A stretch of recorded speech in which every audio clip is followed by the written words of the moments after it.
A gente começar, eu falei agora há pouco, né? Tudo mudou hoje, com um destaque aí lá fora, principalmente dessa renúncia de Liz Truss. A minha pauta contigo não era essa, era outra, mas não tem como eu não falar sobre mas isso. Mas podemos falar de Liz Truss também.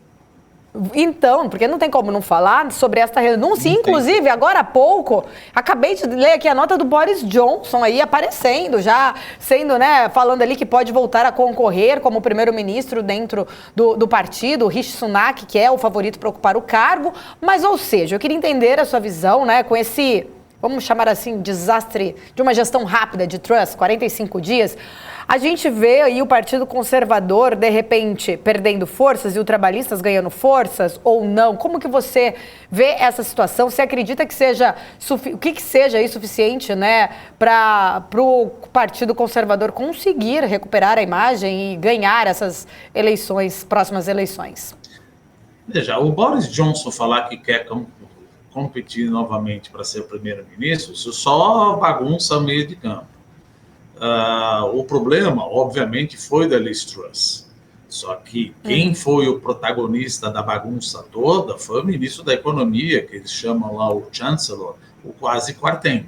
Ele quis cortar os impostos em 46 bilhões de libras esterlina quando você está com déficit fiscal de 2,6% do PIB e uma dívida pública de 99% do PIB. Ou seja, o Bank of England estava querendo subir a taxa de juros e ele querendo fazer uma política fiscal expansionista. A curva de juros estipou, o mercado de hipotecas, que não é bem resolvido, estava alavancado, começou a ter problemas, e todos aqueles fundos de investimento que precisavam pagar margem para entrar, começaram a ter um problema. Tanto é que o Bank of England falou, olha, nós estamos com um problema eventualmente sistêmico. Até que quase Quartem foi demitido, mas aí ia falar, rainha é morta. Não, Inês é morta, acabou, a Liz Truss acabou. Ela deixou um ministro fazer a bobagem e ela perdeu. Veja, não é questão de ter mandado embora, é questão de você estar 44 dias dentro do poder, faz uma bruta de uma bobagem, um absurdo desse em 30 dias, você já começou errado.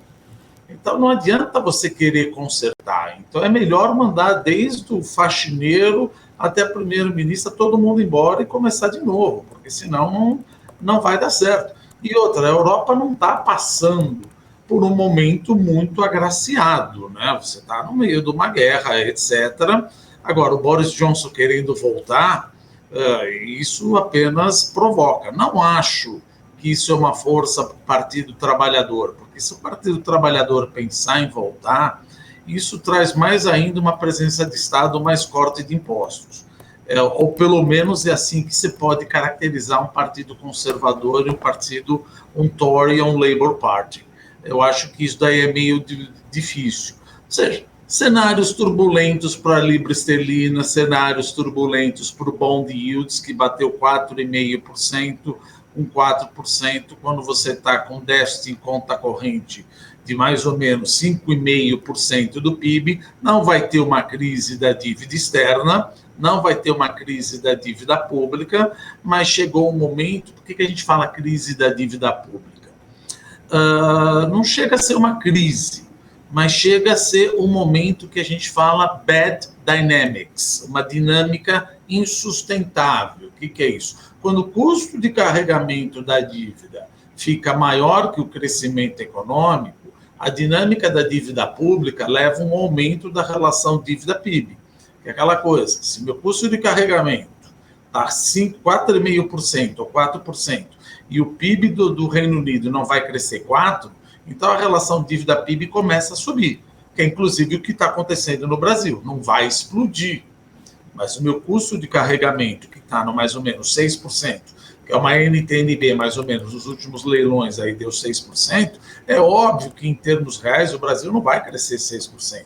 Então a minha dívida PIB vai sair de 79 para mais ou menos 82,5, 83, mas o mercado deu waiver. O mercado não deu waiver para o Reino Unido e estipou a curva de juros. Estipou a curva de juros justamente no momento onde o Banco Central falou, olha, eu preciso puxar a taxa de juros, mas eu vou fazer uma operação mais ou menos Não sei se foi uma operação twist, mas certamente ele comprou título longo para aumentar o PU e baixar o yield para não prejudicar justamente a turmas dos mortgage e as empresas de real estate de lá, o Saving Loans. Mas é um cenário que a gente tem que ouvir, é mais uma flecha para São Sebastião no cenário, não estou falando da União Europeia, obviamente que ela não faz parte da União Europeia, mas da Europa como um todo, e se você pegar os bonds da Itália, pegar o bond do Reino Unido, pegar o bond da França, pegar o bond até da Alemanha, todos estão estipando. Ou seja, está todo mundo já esperando um aumento da taxa de juros de países que não fazem parte da zona do euro e países que fazem parte da zona do euro, que a Christine Lagarde vai ter que puxar isso daí com esse choque de oferta. Ou seja, no meio de uma guerra, no meio de uma crise energética, vai o ministro e faz um absurdo desse e transforma a dívida pública num cenário de bad dynamics, numa dinâmica não explosiva, né? Porque aí parece que vai sair de giro, vai ter uma crise. Mas quando o custo de carregamento da dívida é maior do que o crescimento econômico, a dívida PIB sobe, geralmente, se você não goza de credibilidade. E pode gozar de credibilidade, mas entra um governo que começa a fazer essas atrocidades, a curva de juros estipa, e às vezes ela estipa bem mais do que o Bank of England estava querendo. E no final das contas, o Bank of England fez ao contrário. Ele precisava subir a taxa de juros, mas ele viu um risco sistêmico tão grande no sistema financeiro britânico que ele falou, não, eu preciso fazer um quantitative easing, eu preciso comprar título, porque a hora que você compra título, você joga pound no mercado. Para quê? Para subir o PU e derrubar o yield. Mas você está botando mais dinheiro no mercado quando uma inflação está de 10%. Eu preciso fazer isso. Dos males o menor. Eu prefiro um pouquinho mais de inflação, vamos pensar assim, mas eu não posso deixar que a curva de juros vá para 4,5%, como aconteceu. E agora ele já falou que parou. Vamos ver até que ponto vai ter que entrar de novo e quem vai ser o candidato realmente a entrar Liz Truss. Agora, Boris Johnson, chega, né? Não vai querer tumultuar o meio do caminho. Não é assim, nós esquecemos o que você já fez.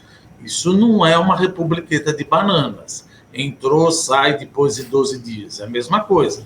Eles saíram em 60 dias, não vai voltar em 60 dias. Nem férias o cara tira. Ou seja, ele foi viajar com a família Sherman, tirou 60 dias de férias e vai voltar. Não é assim que funciona. Isso vai piorar mais ainda a volatilidade dos mercados se ele continuar com esse discurso de querer voltar. Brasileiro, britânico não é brasileiro, né, mas não esquece assim tão fácil.